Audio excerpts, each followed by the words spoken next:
২৬শে নির্বাচনের আগে বাংলার মন জয় করতে মরিয়া বিজেপি। এবার মা কালীকে স্মরণ করে বাংলার ঘরে ঘরে চিঠি দিলেন নরেন্দ্র মোদী। জয় মা কালীকে স্মরণ করে চিঠির সূচনা। গত ১১ বছর ধরে কিভাবে পদে পদে বাংলা বঞ্চনার শিকার তা লেখা হয়েছে চিঠিতে। দুর্নীতি, অপশাসনের কথা উল্লেখ করে বিকশিত পশ্চিমবঙ্গ গড়ার ডাক দিয়েছেন তিনি।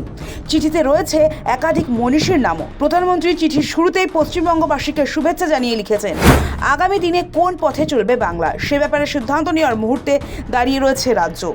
বাকি চিঠিটা এই প্রেক্ষাপটেই লেখা।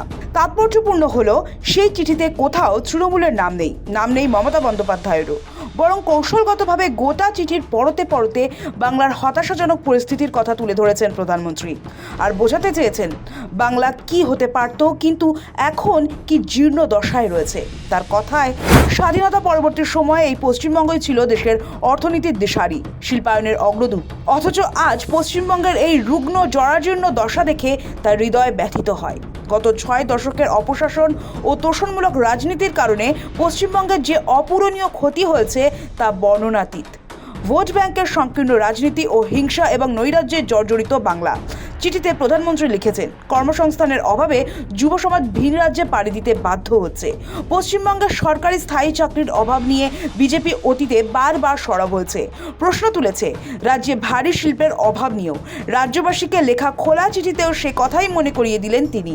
চিঠিতে প্রধানমন্ত্রী দাবি করেছেন, কেন্দ্রীয় সরকারের বিভিন্ন জনকল্যাণমূলক প্রকল্পের মাধ্যমে পশ্চিমবঙ্গের লক্ষ লক্ষ মানুষ সরাসরি উপকৃত হয়েছেন।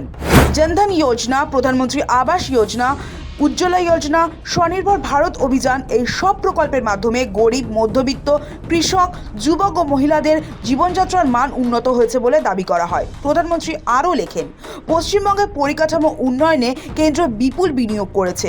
রেল, সড়ক, বন্দর, বিদ্যুৎ ও ডিজিটাল পরিকাঠামোয় কাজ এগিয়েছে দ্রুত গতিতে। তার বক্তব্য, কর্মসংস্থান সৃষ্টি ও শিল্প বিনিয়োগের ক্ষেত্রে রাজ্যের সম্ভাবনা আরও অনেক বেশি যদি উন্নয়নমুখী পরিবেশ তৈরি করা যায়। পশ্চিমবঙ্গের মহিলারা কেন নিরাপত্তার অভাব বোধ করবেন তা নিয়ে অবশ্য বিস্তারিত বর্ণনা দেন তিনি। তবে অনেকে মনে করছেন ২০২৪ সালে আরজিকর হাসপাতালের মহিলা চিকিৎসকের ধর্ষণ এবং খুনের ঘটনার কথাই ফের স্মরণ করিয়ে দিতে চেয়েছেন মোদী। একই সঙ্গে নাম না করে মতুয়া সম্প্রদায়ের উদ্দেশ্যেও বার্তা দিয়ে রেখেছেন তিনি। চিঠির একটি গুরুত্বপূর্ণ অংশ জুড়ে রয়েছে নাগরিকত্ব সংশোধনী আইন প্রসঙ্গ। প্রধানমন্ত্রী বলেন, সিএএ মানবিক আইন, যার মাধ্যমে নির্যাতিত শরণার্থীরা সম্মানের সঙ্গে ভারতের নাগরিকত্ব পাবেন। বাংলার সংস্কৃতি, ভাষা ও ঐতিহ্য অক্ষুণ্ণ রেখেই এই প্রক্রিয়া সম্পন্ন হবে বলে আশ্বাস দিয়েছেন তিনি। রাজ্যের রাজনৈতিক পরিস্থিতির প্রসঙ্গ টেনে প্রধানমন্ত্রী লেখেন, বিগত বছরগুলিতে পশ্চিমবঙ্গ উন্নয়নের অনেক সুযোগ হারিয়েছে। তার মতে, সংঘাত ও বাধার রাজনীতির বদলে উন্নয়ন ও বিশ্বাসের রাজনীতি প্রয়োজন। সেই লক্ষ্যেই তিনি বিকশিত পশ্চিমবঙ্গ গড়ার আহ্বান জানান। চিঠির শেষে প্রধানমন্ত্রী পশ্চিমবঙ্গবাসীর কাছে আবেদন জানান উন্নয়ন, সুশাসন ও স্বচ্ছতার পথে এগিয়ে আসার জন্য। ২০২৬ সালের লক্ষ্য সামনে রেখে তিনি বলেন, সবাই একসঙ্গে কাজ করলে পশ্চিমবঙ্গ আবার দেশের অগ্রগতির অন্যতম চালিকা শক্তি হয়ে উঠতে পারে। প্রধানমন্ত্রী বারে বারে বলেছেন দুটো কথা, যে বিকশিত ভারত তখনই সম্পূর্ণ হবে ২০৪৭-এ, যখন বিকশিত বাংলা হবে। পশ্চিমবঙ্গকে বাদ দিয়ে বিকশিত ভারত হতে পারে না।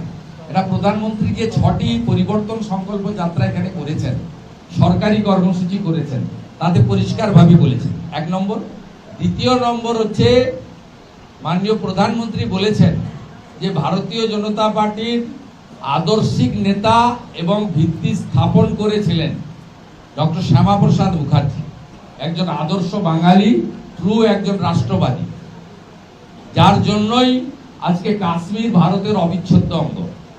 বিধানসভা নির্বাচনে পশ্চিমবাংলার লোকেরাই লড়বে, পশ্চিমবাংলার লোকেরাই জিতবে, তারাই বিধানসভা গঠন করবে, মন্ত্রিসভা গঠন করবে, তারাই সরকার চালাবে।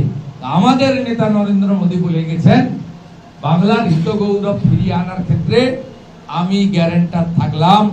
অন রেকর্ড হাজার হাজার মানুষকে সাক্ষী রেখে, আপনাদেরকে সাক্ষী রেখে বলে গেছেন।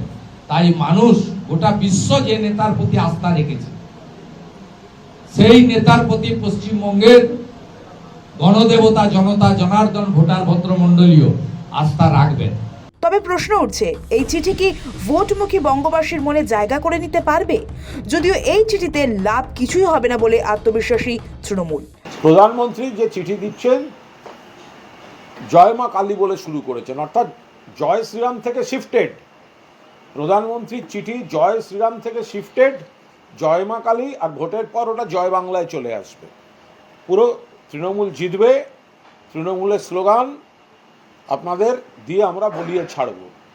এই চিঠিটি বাংলার বৈষম্য, বাংলার প্রতি অপমান, বাঙালির প্রতি অপমান, বাংলার টাকা আটকে রাখা, বাংলার বৈধ নাগরিকদের শিকড় ধরে টানাটানি, এগুলোর একটি ক্লারিফিকেশান নেই।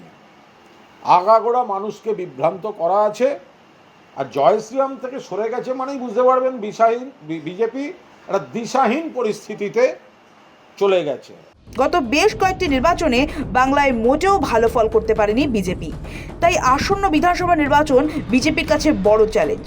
তবে তাতেও আশানুরূপ ফল হবে কিনা তা নিয়ে নাকি দলের অন্দরেই যথেষ্ট দ্বিধাদ্বন্দ্ব রয়েছে। এসবের মাঝেই যেন বিস্ফোরণের মতো কাজ করছে এসআইআর।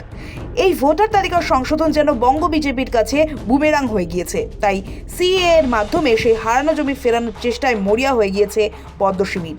সব ক্ষতে প্রলেপ দিতে বারবার মোদী শাহদের বঙ্গ সফর কিংবা এই চিঠিতে কতটা কাজ হবে তা নিয়ে প্রশ্ন থাকছেই। সৌভিক সান্যালের রিপোর্ট, সময় কলকাতা।